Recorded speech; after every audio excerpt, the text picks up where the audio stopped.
Bon, ok, Belmondo c'est un monument, Bébel, la boxe, le magnifique, le guignolo, le marginal, en un mot, une légende. Mais est-ce que vous saviez que Belmondo est aussi une influence essentielle en Asie?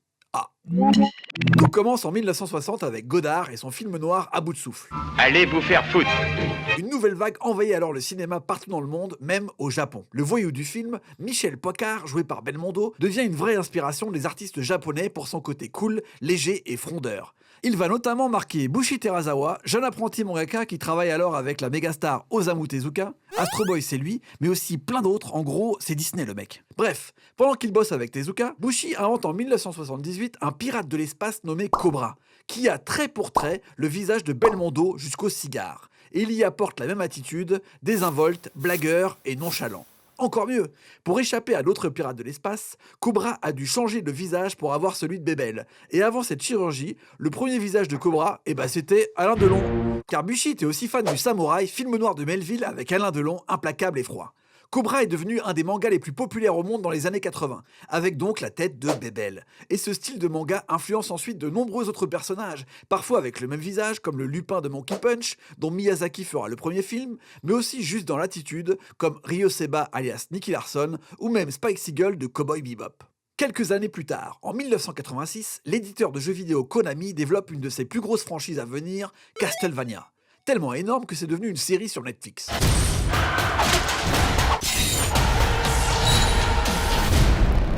Eh bien, le personnage principal pourfendeur de vampires se nomme Simon Belmont. Et là, on se dit, bah alors, c'est quoi le rapport avec Bébel? Eh bien, Belmont, en fait, c'est une traduction internationale. Dans la version originale du jeu japonais, le héros s'appelle Simon Belmondo, tout simplement.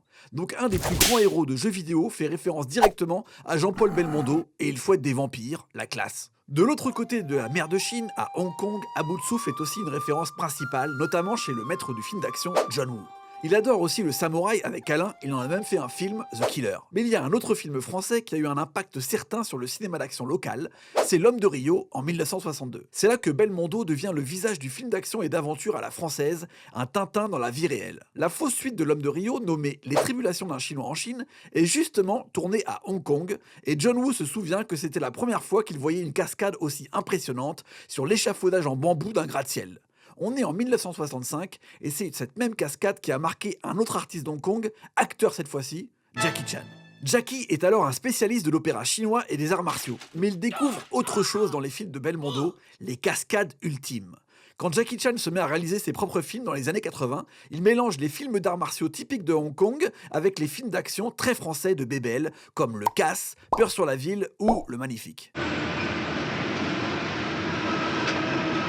Et surtout, Jackie fait lui-même toutes ses cascades, un enseignement qu'il a tiré directement de Jean-Paul Belmondo.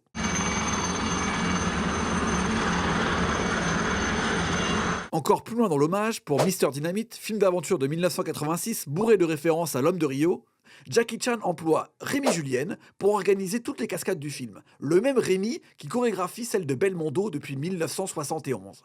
Plus tard, Jackie fait plusieurs hommages à Belmondo dans ses classiques Police Story en reprenant certaines des plus grandes cascades de Belmondo en hélicoptère, sur un train ou dans une chute vertigineuse. Traversons maintenant le Pacifique. En 2000, pour Mission Impossible 2, Tom Cruise demande à John Woo de prendre la réalisation de sa franchise phare. Tom est fan des films d'action de Hong Kong et surtout d'un acteur, Jackie Chan. Il demande à John Woo de lui faire un film d'action dans le même genre. Et Tom n'a qu'une condition, il veut faire toutes ses cascades. Comme Jackie Chan, donc comme Bébel. Au final, Tom Cruise maintenant, c'est Jean-Paul Belmondo passé par l'Asie. Il s'est belmondorisé. Comme a dit Tarantino, Bébel c'est pas juste une légende, c'est un verbe. Repose en paix le boss. Dominique